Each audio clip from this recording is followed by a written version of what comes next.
Hey guys, how you going? Welcome to another episode. And this episode here, I'm about 20k south of Geraldton. I am on the corner of Company Road and McCartney at the moment. This is part of the old Greenough historic settlement area. But generally, I just sort of wanted to talk a bit about this store here, which was actually operated by Henry Gray, and this store is actually known as Gray's Store. So I'm just going to do a little bit about the history on the place. We're going to wait for the sun to set for later on, and we'll go inside and actually I'll set up and we'll do an investigation. But generally, just for now, I just wanted to talk a little bit about the operations, a little bit about the area and that sort of thing. So we'll get started and we'll go from there.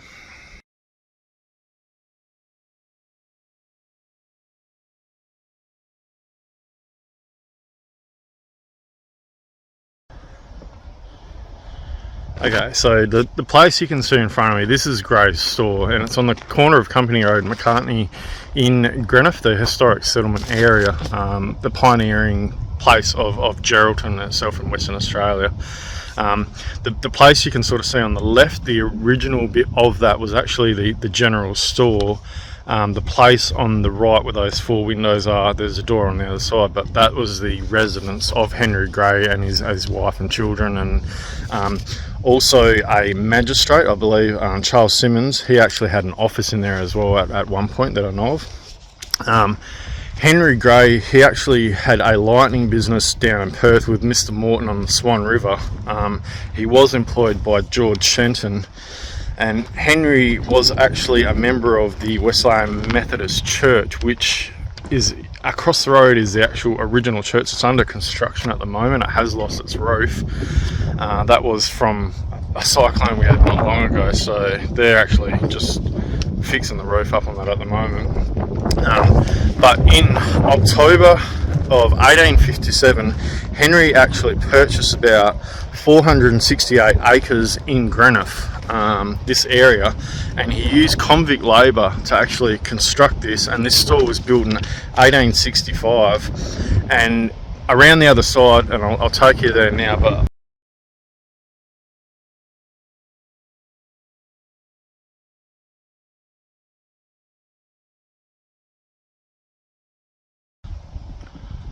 alright, so this is the northern elevation side of the store, and as you can sort of just see up there, that was the actual store name, and it actually read Henry Gray and Company, Importers and Merchants.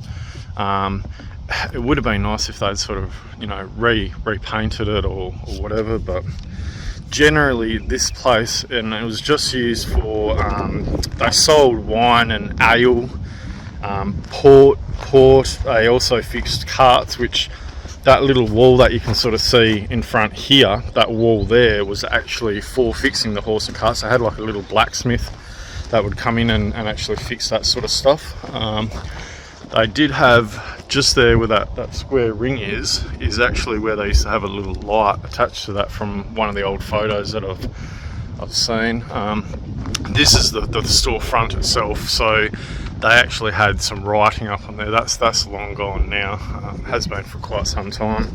But they had general items in the store here, like for household, farming equipment, credit tickets. They sold local produce. This area back here, this was actually used to store the cattle and sheep that were used for sale, that were upcoming, so the people could come in and view the cattle that they were going to purchase. This is the spot here, so it's not very big, but generally this is where they would actually have like the blacksmith to actually fix, like a wheelwright is the proper term for it. A blacksmith and a wheelwright would come in and they would actually operate their stuff here.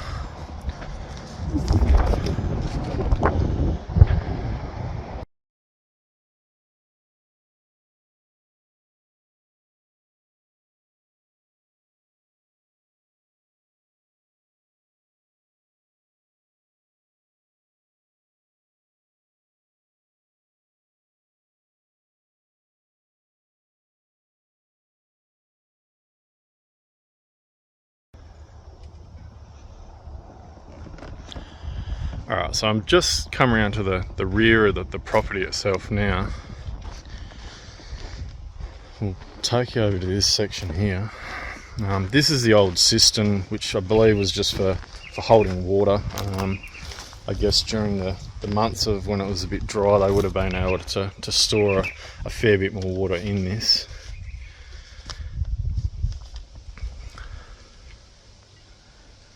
So that's the resident side there. That's the 2-story section. This little end bit that sort of pokes out, that was actually the end of the store. That was added a bit later on.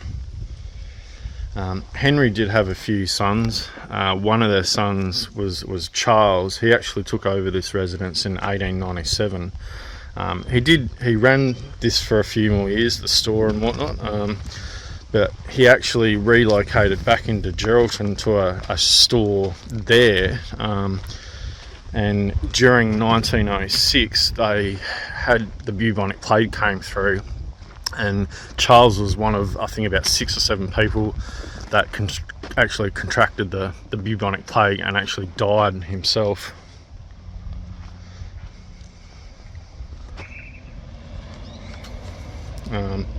Once Henry he got a little bit older and moved back over to Melbourne about the 1880s, over to an area in East Brighton, and he was partially blind, and Henry actually fell into a well and drowned, and that's what happened to Henry, which is pretty sad, really. This store here actually had a fire that sort of ripped through it in 1974, and it gutted quite a lot of the building itself. And about 1977, the trust got involved, and they actually had enough funds to sort of fix it up on the inside. So that's good that they did that.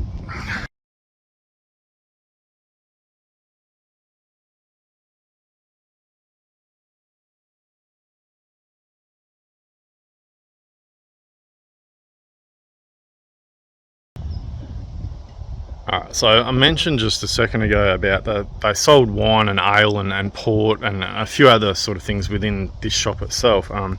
But from the history research I've done, there was actually, at that time, there was only one place that was up and running for selling that sort of quantity of wine, and that was in Fremantle of Western Australia in 1832.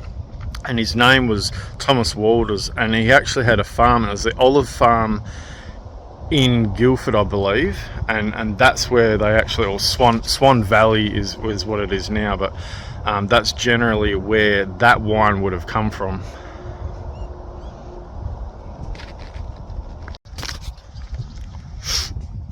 So for farming, around 1869, and this is talking in acres, and we've actually there's a property here across the road which they do farm wheat and barley and all that sort of stuff, but for the total areas of acreage that they used to farm wheat was about 11,403. Barley, it came to about 1,503 acres. All the little veggie gardens and vineyards and all that stuff roughly accumulated to about 171 acres all up. That's adding up each individual's records for the census survey for 1869. 1870, you're talking cattle and everybody it was just part of the daily living out there, but according to census as well, 1870 there was about 1,763 horses. Cattle, so that's cows and stuff, there's about 4,523 of those in that year. Sheep, there was about 52,295.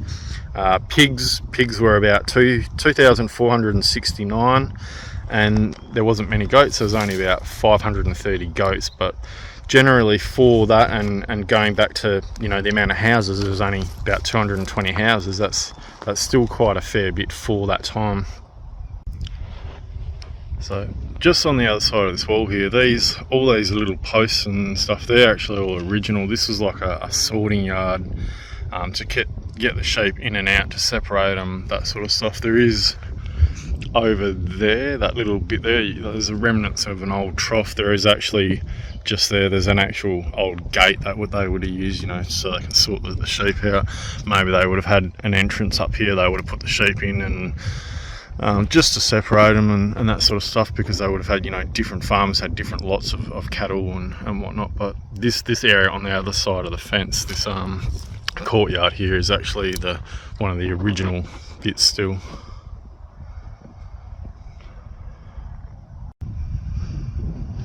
So this old windmill here, this is the original old well.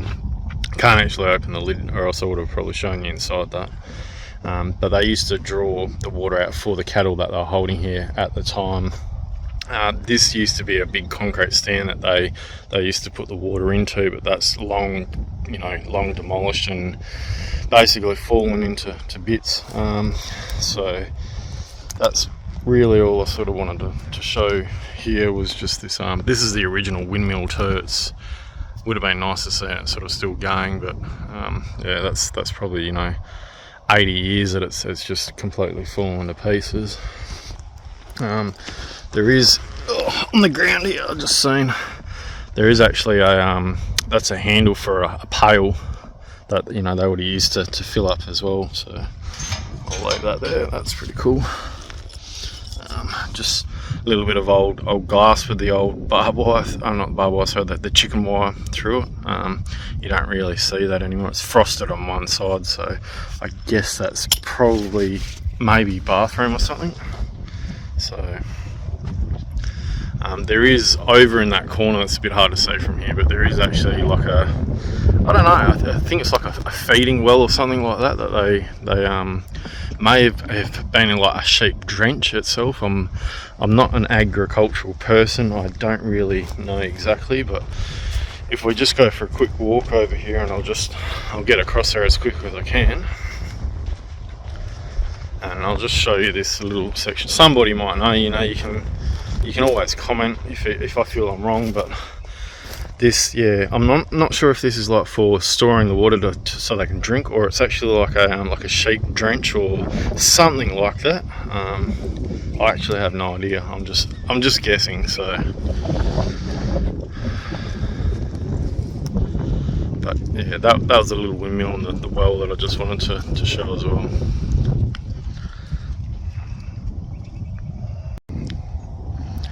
Alright, so I'm just further up on Company Road at the moment. That's Company Road here. Just way off in the distance down on that corner, that's Gray's store, that's where I was. What I wanted to do is bring you guys up and show you this building here. This is about 300 metres or 600 metres or whatever from Gray's store, but this is the Temperance Lodge. This lodge here was built by Frederick Waldrett in 1864. Now this, and I believe it was the second school within the district at the time. The first school was a bit further down on Greenough. It was the South Greenough School. But this place here, they use it as a school. It was a chapel, a hall. Henry Gray's son Charles actually went to a meeting in Perth, and he came back and he wanted to introduce the Temperance League, which was basically an independent order of good Templars, which they advocated religious movements and drunkenness and that sort of thing within the community. But that was done here. So this independence of the Templars, the good Templars, was actually, he used this building for that. After which there's not really much information on anything else that this building was used for. Maybe it was used for other things, but as for that, yeah, it wasn't really, there's not much history on it. It's quite old, so all the roof, that's long gone, windows, everything's there's not really anything inside, but I'll take you in and show you inside it anyway.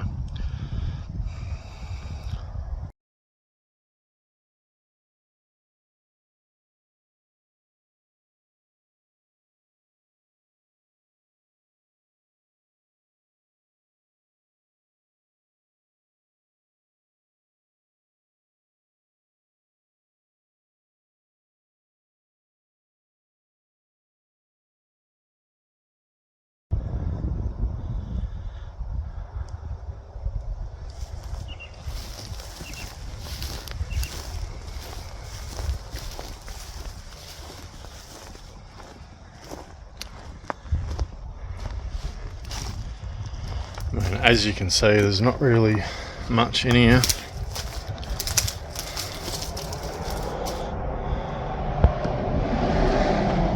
Really probably would have just been split up into two sections. I'm not sure back then if they actually had floorboards. I asked about that and somebody said no.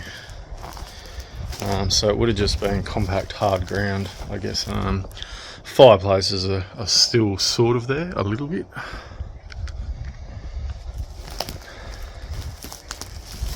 But yeah, there's obviously no photos or anything like that of it. Basically they just built it, used it for a little while, and that was about the end of it.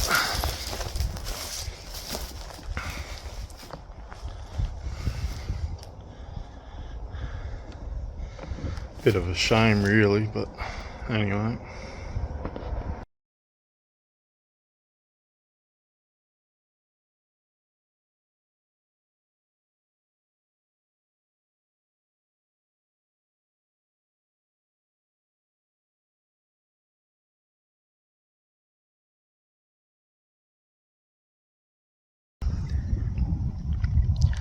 So just out the back of the Temperance Lodge here, there is actually, and most places had them, an original well. I don't want to get too close, but I can tell you that it's probably at least a 30-foot drop down there. So I'm not going to get close to it. I'm not going to be that dumb, but yeah, that there is actually like an old well just here.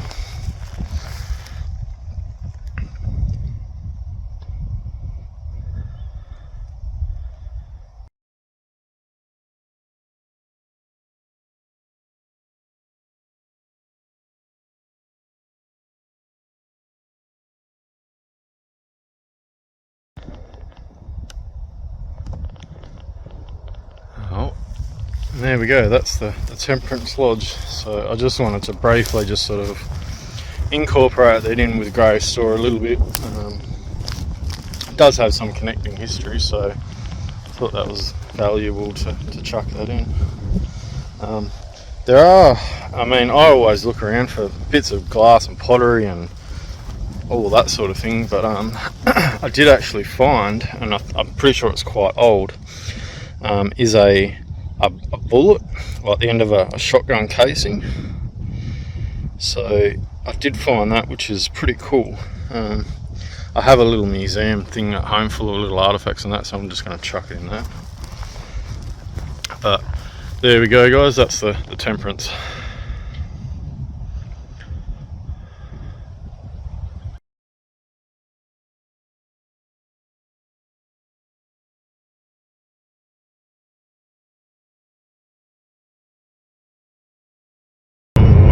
Jacko here, just on my way out to Company Road, South Greenough. Just gonna go check out a place called Grey's Store, but I just sort of wanted to show everyone it's actually really dark tonight, and on my little temperature thing there in the car, it's 14 degrees outside and it feels a lot colder than that, so it's going to be an interesting night, I think. But I've probably got about another 10 minutes before I get there, so I'll get rid of this and then I'll touch base once I get there. But it's definitely night time now. I have rocked up outside of Grey's Store and it's just behind me. It's probably a little bit hard to see, but it is absolutely freezing cold here. When I got out of the car, it was actually only 8 degrees, so as you can sort of see, that's the storefront behind me now. So we'll go inside and we'll have a quick look around and just sort of see, you know, what I can get. So let's do this. Alright, so when I got to Grey's Store, it was freezing cold. It was really dark, like it was super dark that night. And I didn't really have a good feeling. Like I kind of felt like either somebody was actually there, or I was going to get jumped, or someone was just going to, you know, jump out and grab me or something like that. But my thoughts were either I'm going to go inside and do this thing, or I'm just going to go home. So I kind of did what anyone else would do. Yeah, I went inside.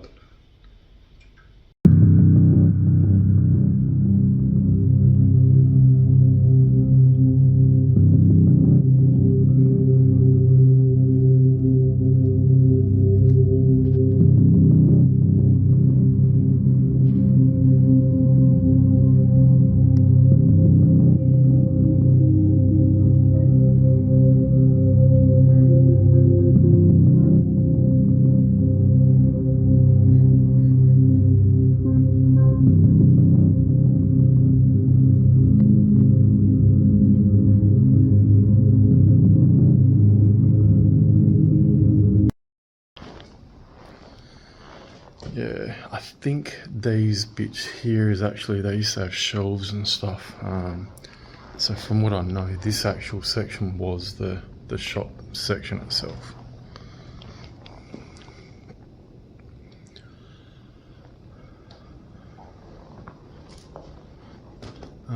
Still got some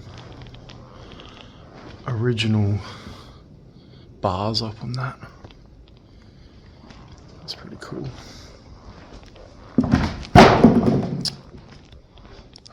Didn't want to stand on that. Alright. It's a shame that people smash, see all the windows? Like, I've seen older photos where these windows, before they put the tin over them and covered everything up, but it's just a shame that, you know, people have to come around and smash stuff. It's heritage, like it's, you know, it's part of history. Alright, so where we're going into now, this is living quarters. So I'll take you through.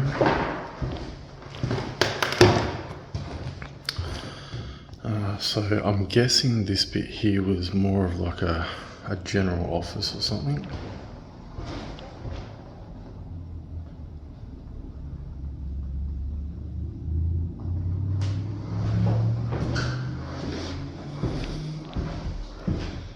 And go for a walk through this bit.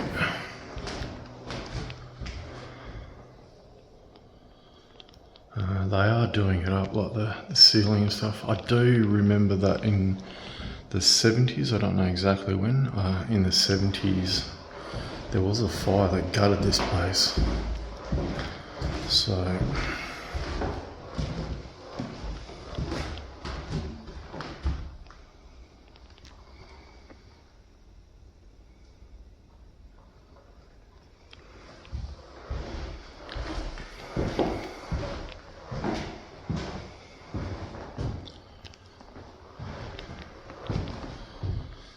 that was probably one of the main doors.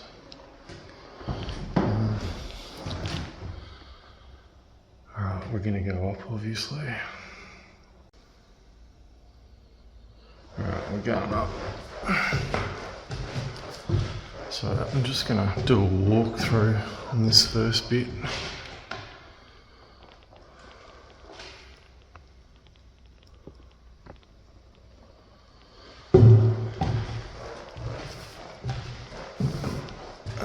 Get set up.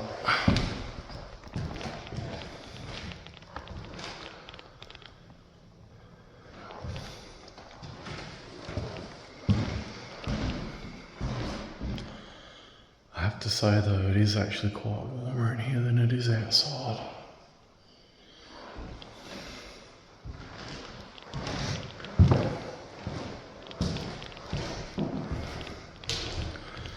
So these rooms up here, this would have been more for family, I'd say.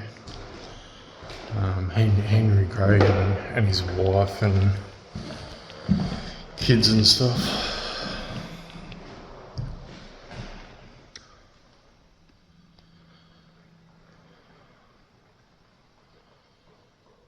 Yeah, like I was saying downstairs, you know, it's a shame that people have got to break windows.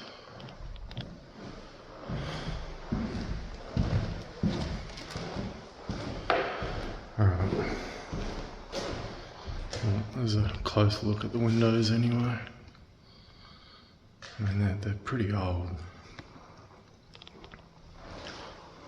1860s. We'll go down.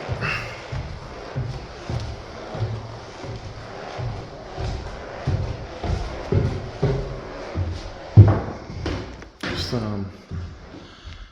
I mean, imagine how many people have walked up and down these stairs. Like, it's still original timber. But yeah, just heaps of people.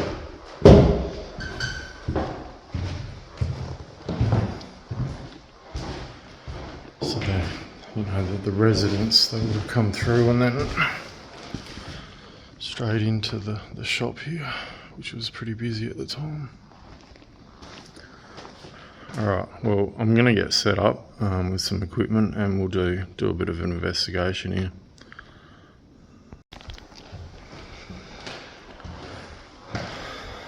It's warm in here.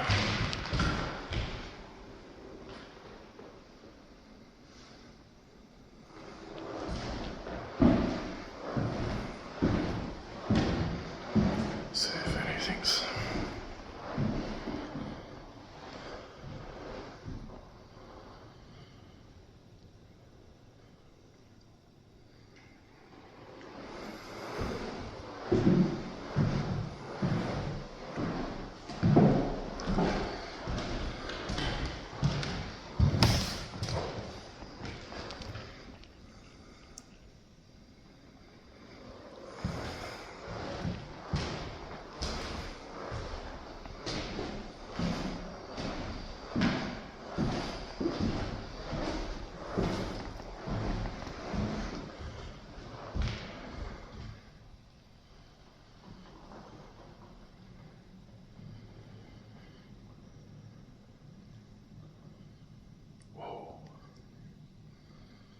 Is that somebody here with me at the moment?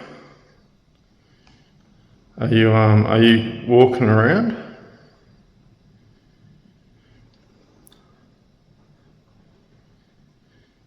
You don't have to be shy. My name's Jackson. I don't mean you any harm. You can come out. I'm just investigating this place. I'm just, you know, I like the history of it. I think this place is beautiful.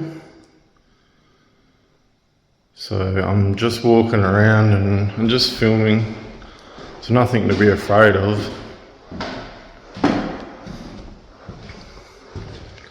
If you want, you can tell me your name too.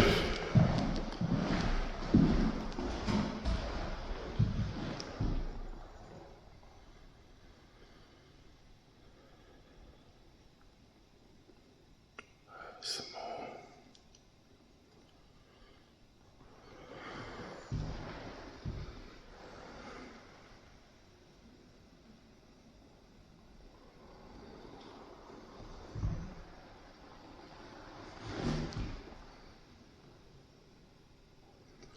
I thought I was just saying something then in that other room.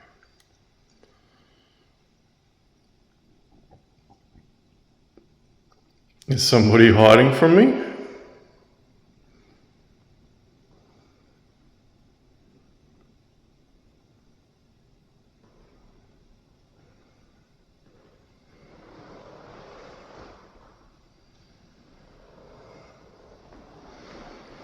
You would have had a good view from, well, out these windows. Across the road is the old church.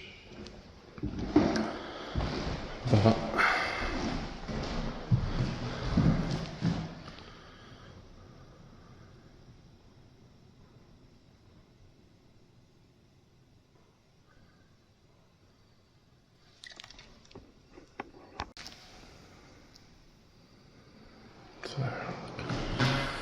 I'll finish doing this EMF up here and then we'll set up some other equipment.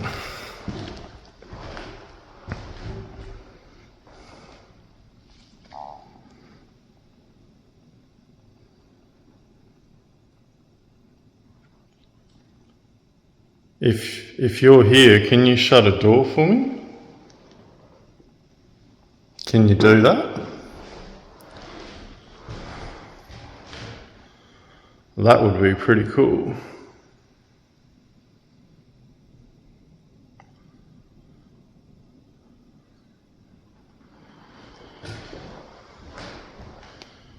Can you shut one of these doors?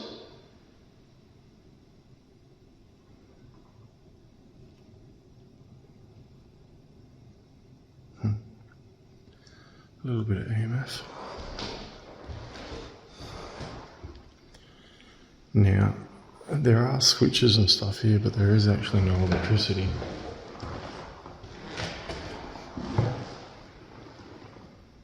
Alright, I'll go downstairs anyway and I'll set the REM pod up and maybe night vision.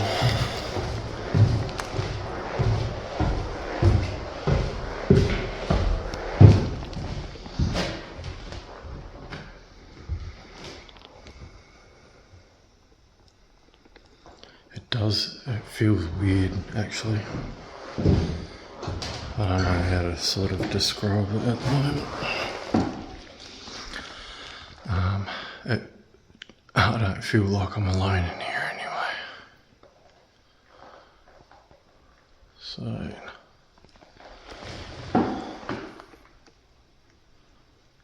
I feel like I keep hearing like a murmur, like a, you know, under the breath sort of thing. Like mumbling or something, but look, I really can't be sure on it.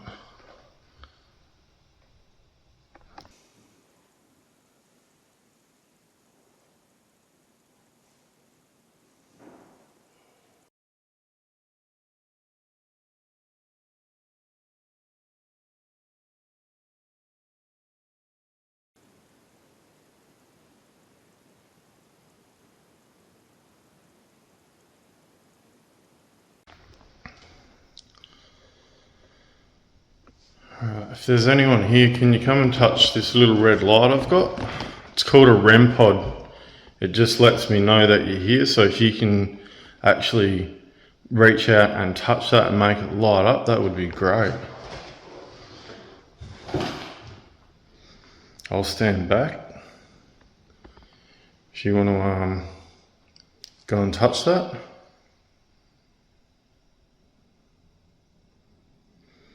Now, see in front of me the wall that's sort of been patched.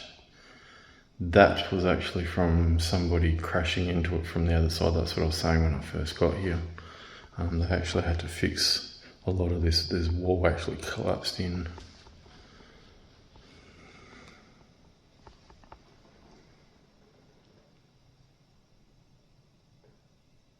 Oh, what's that? Sounds like somebody walking. Someone walking?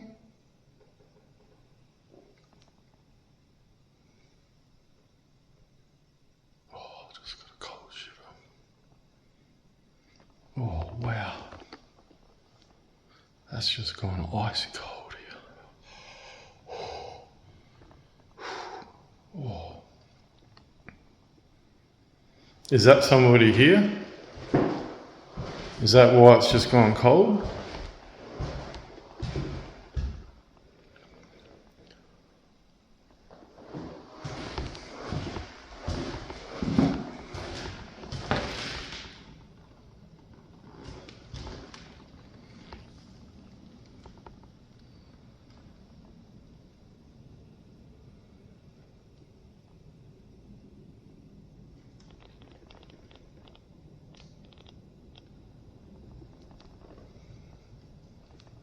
Pity I couldn't capture that door again.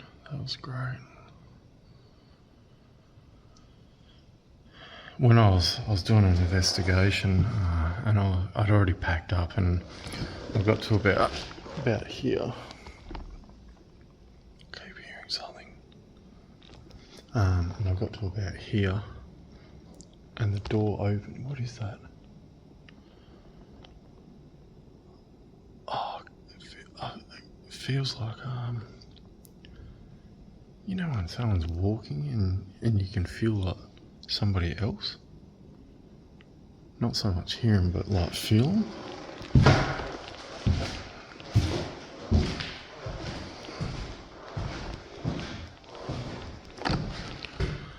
Alright, well, I'm probably going to wrap this one up soon anyway, because I'm tired.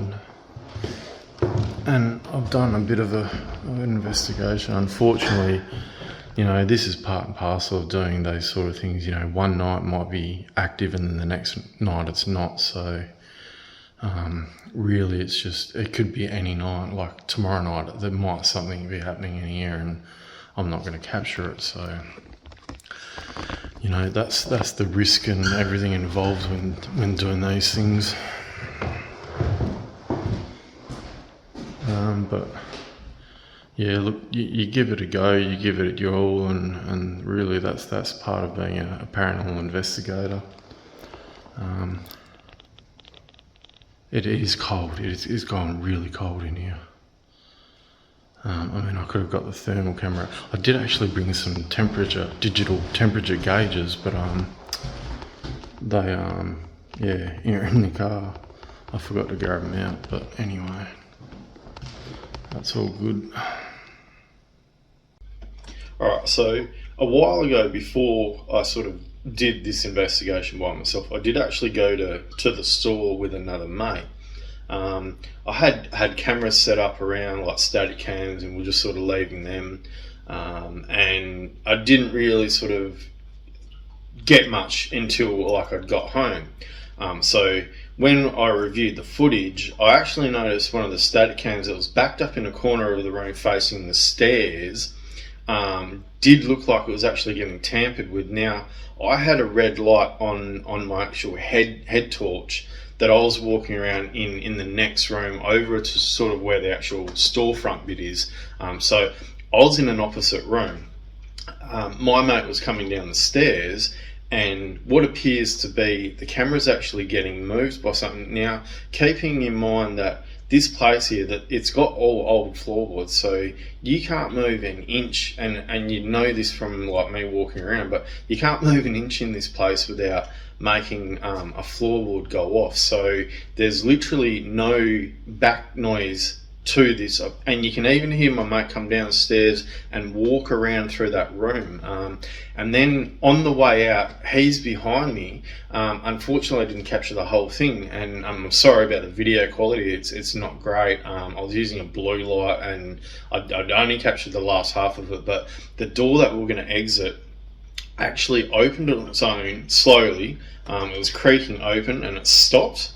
I was trying to take a video of this. Unfortunately, I accidentally took a photo, but I did capture the last half of the door getting shut. Now, he did actually mention that it was windy, but then after we went out, the wind had actually gone, so the door didn't get flung open like, you know, if the wind blew it open and it slammed or anything. This was very slow and very precise in the way that it was opening and shutting. But I'm going to drop these couple of little videos for you to have a look at. So just have a look, see what you reckon, and yeah, that's it.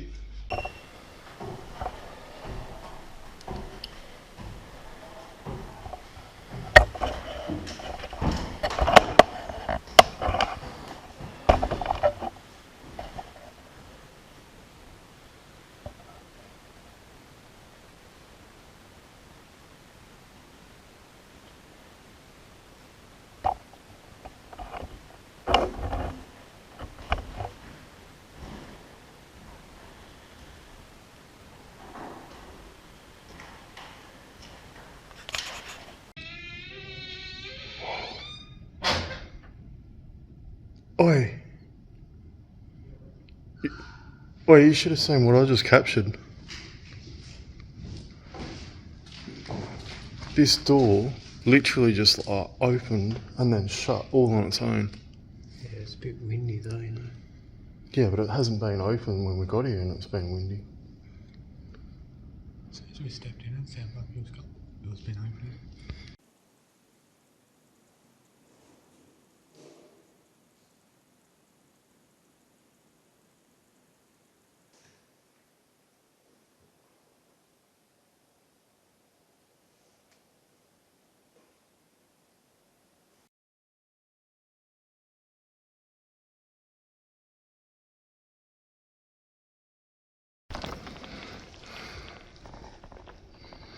Alright, I'll just sort of pull the thermo camera out.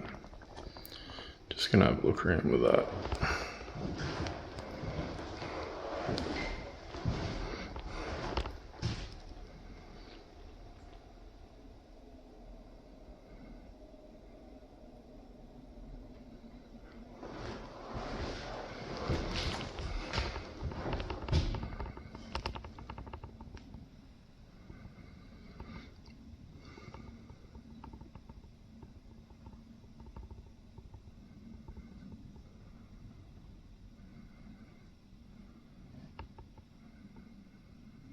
Oh, I can sort of actually see the stairs on here. Very faint. Must be a little bit colder than what everything else is.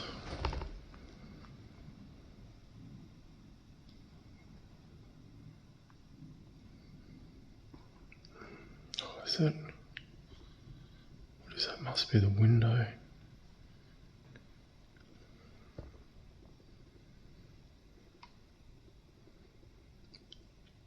Have to be the window.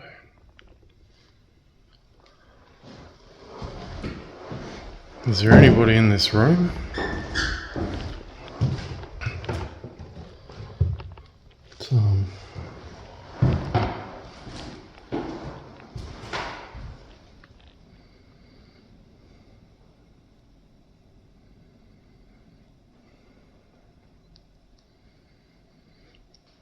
Now, I've only got a budget thermal camera here. This is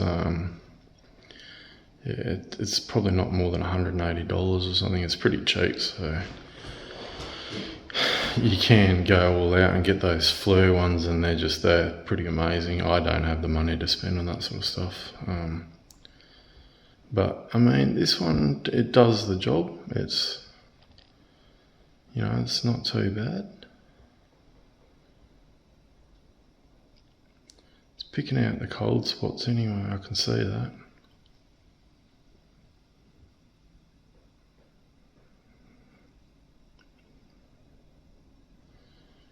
If you sort of just focus for a little bit, it does help it, instead of moving around, and it's got to adjust all the time. Is there anyone else here with me or not?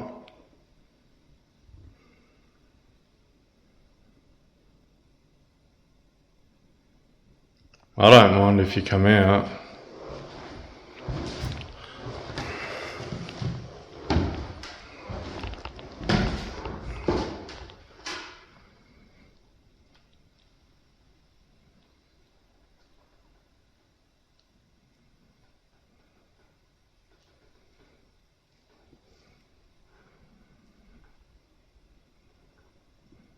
Alright.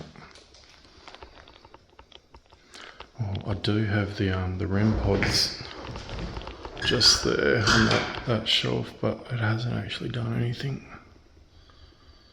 I do have, there's another camera upstairs as well.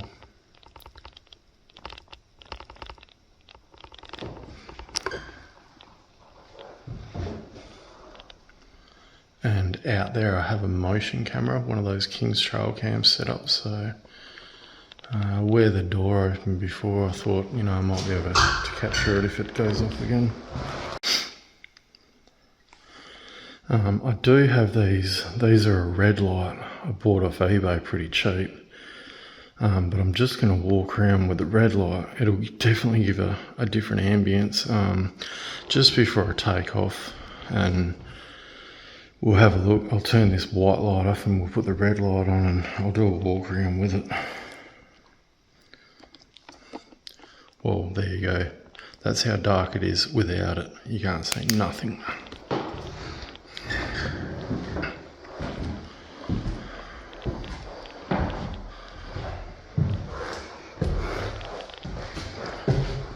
Definitely looks like a horror film, I know that.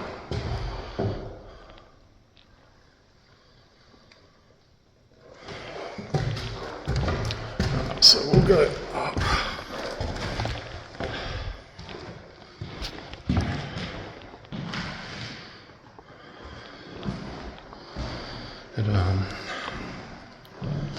It definitely puts a different filter on it.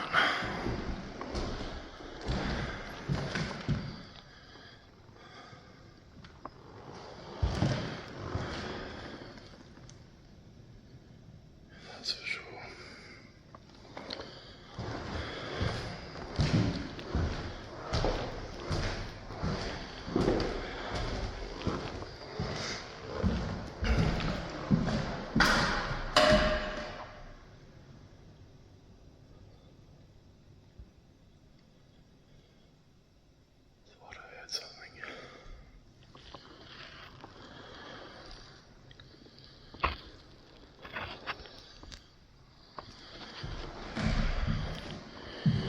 Is there anyone there? Would you like to shut a door for me before I go?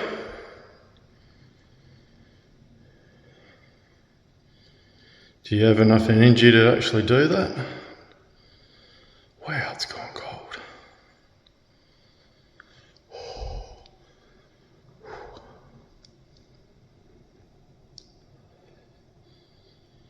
Could you shut a door?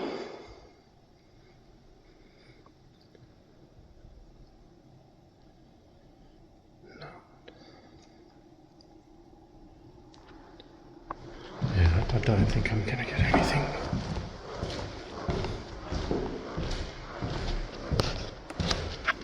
Alright. We're going to navigate these stairs.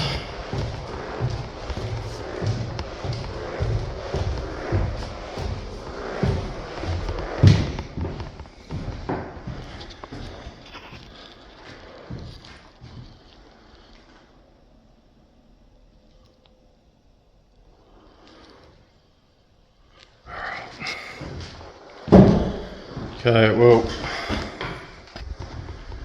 I'm going to have to leave yous, if that's it.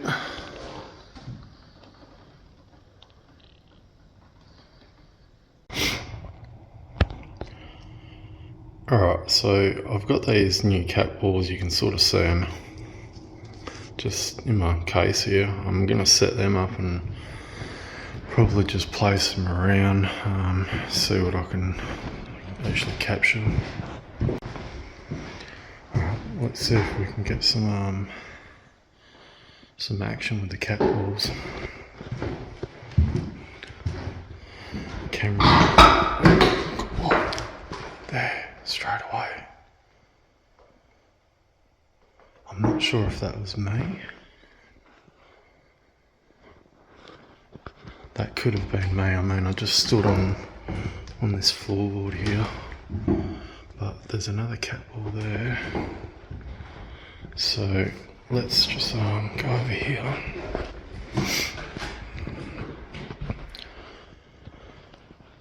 Was that somebody that just touched that flashy light? I have one on the stairs as well. If you can touch that flashy light, that would be cool. I think it's about 1, 2, 3, 4 stairs. 4 stairs up on it. Can you touch that flashy light again? There's 3 around here. They're not going to hurt you.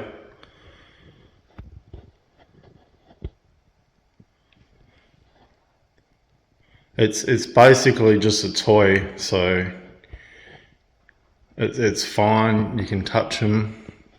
It just lets me know that you're here, that's all.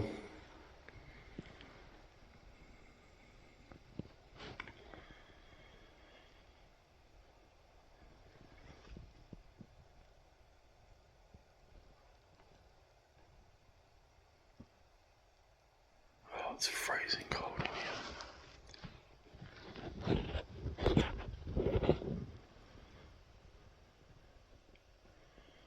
Now I am using my red light. I think it's better for filming. I'm not really sure. Can someone touch that cat ball again for me? The little flashy light thing? They will go off if you touch them.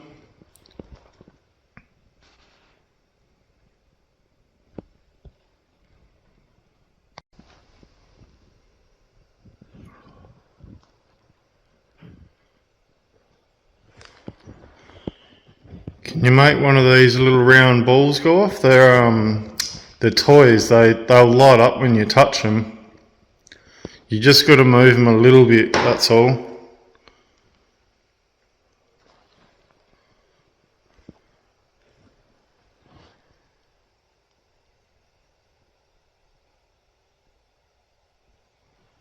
Something's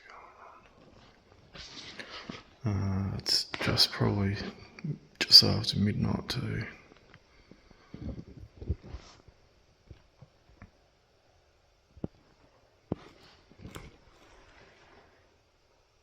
What is that? It's like it's around me.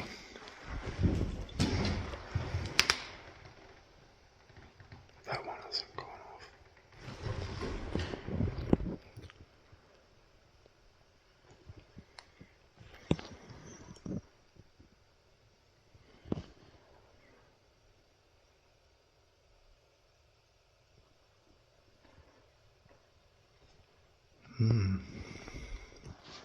Not going to touch these cat balls.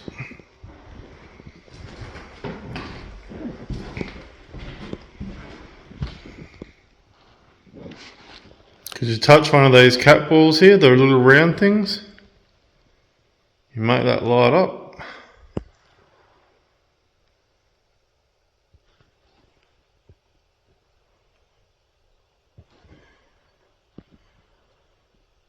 They won't hurt you.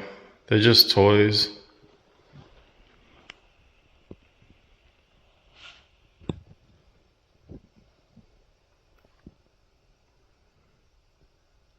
Or are you upstairs? Is that where you are?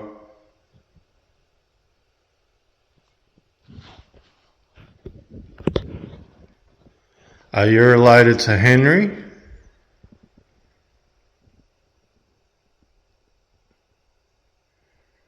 Or are you related to Charles?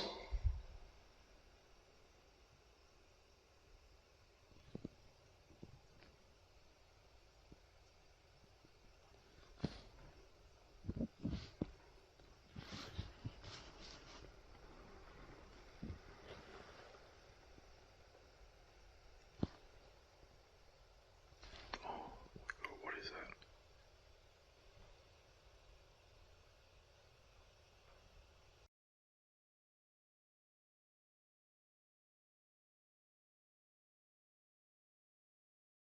I've just turned the spirit talker on.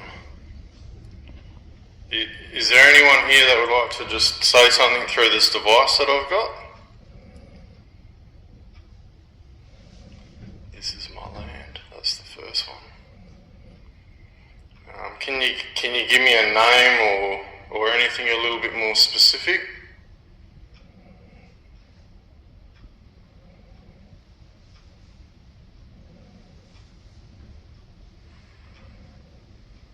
Maybe just something about yourself even?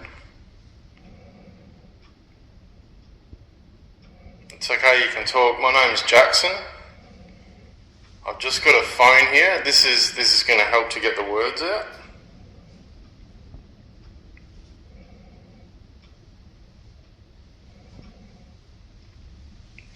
Am I dead? Well, yeah, I would assume so, yes.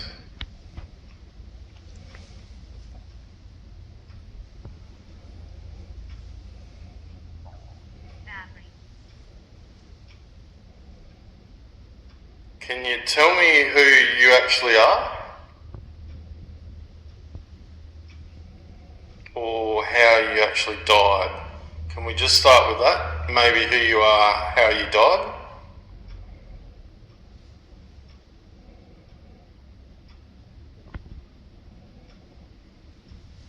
Because that's pretty interesting.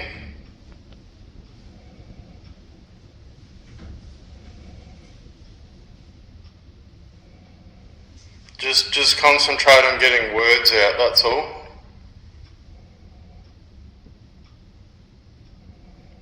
I'm not a threat or anything like that. I'm just here to ask questions, that's all, and then I'll leave.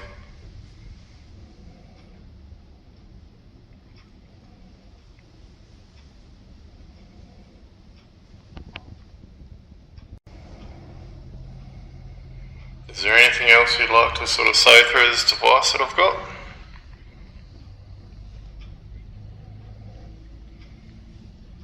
Occurrence. Yeah. What would be an occurrence? Can you give an example of an occurrence?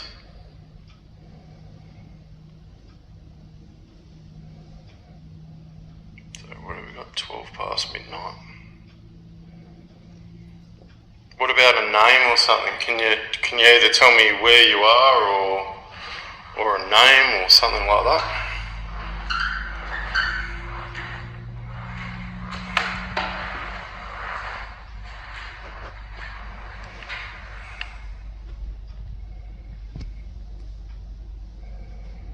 Any sort of name or anything?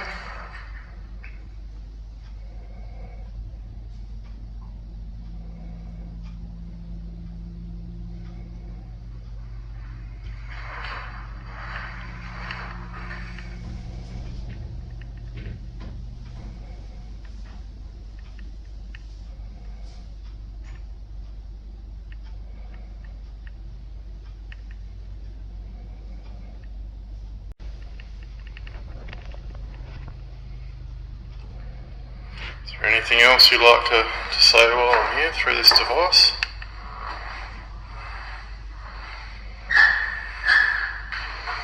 You can sort of see there's the REM pod up there.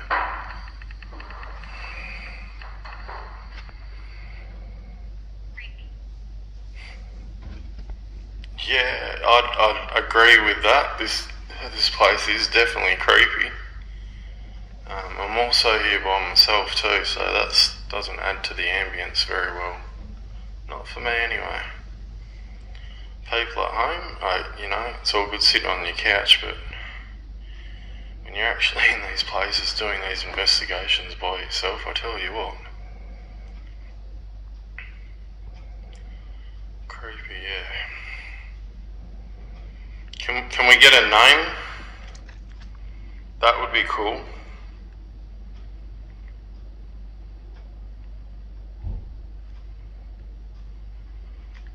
Review.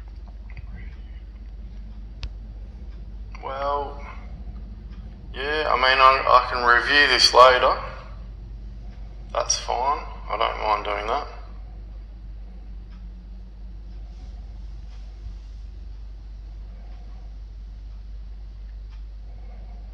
Alright, well, I'm going to have to put the spirit talker away shortly, so...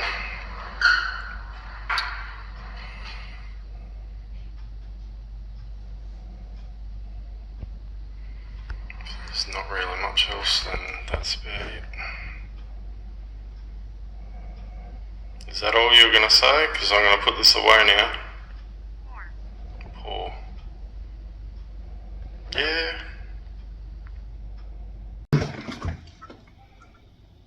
Alright, sorry to interrupt you guys, but before I do this little Spirit TV app thing at Grey Store, I just wanted to quickly talk about white noise, what it is and sort of how it's used in that aspect.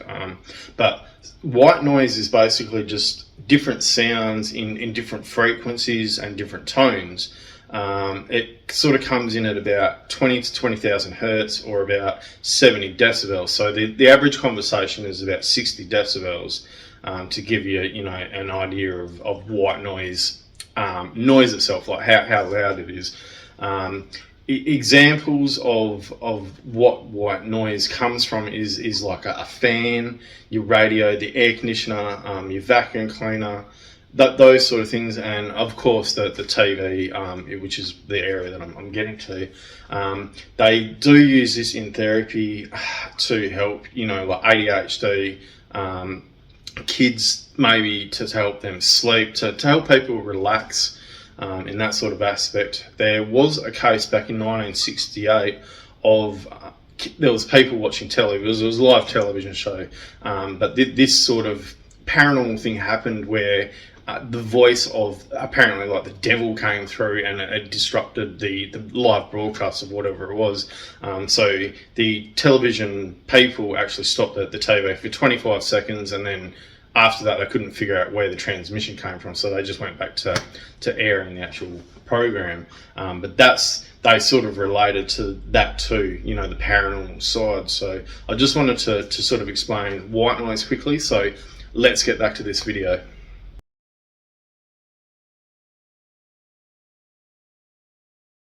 Alright, so this app that I've got on my phone going now, it's a Spirit TV box one. It works the same sort of a thing as the Spirit Talker app. Basically, it's more like a television set, like a not white noise, but a white sort of a filter on, through a TV. And when something sort of gets captured, it does automatically do that for you, and it just did that when I started filming.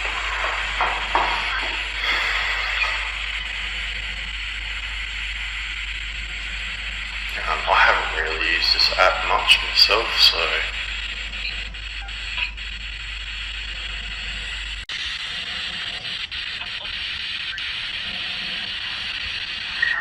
it's a bit hard to sort of see what's going on with this one, but once something's sort of detected, it automatically just takes the photo. So I'll just, if I actually get something, I'll throw it up during the video while I'm doing this.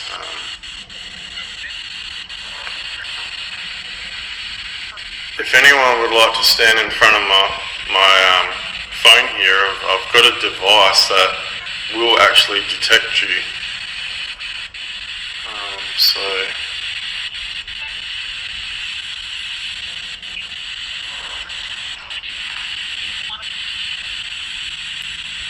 So even if you're at the stairs here, which the stairs are just there,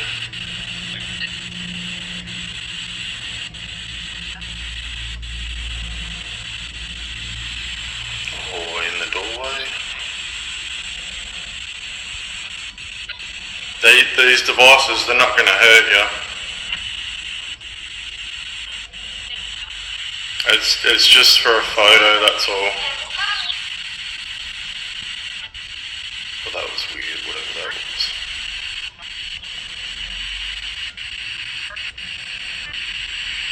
Did you say mummy? Is that what that was?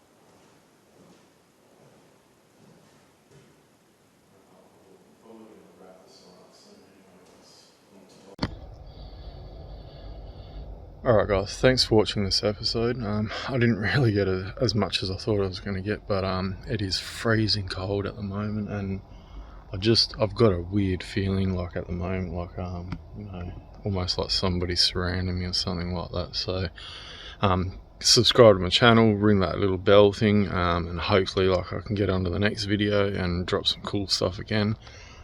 This was Gray's Store in Greenough in Western Australia. Thanks guys, see you later.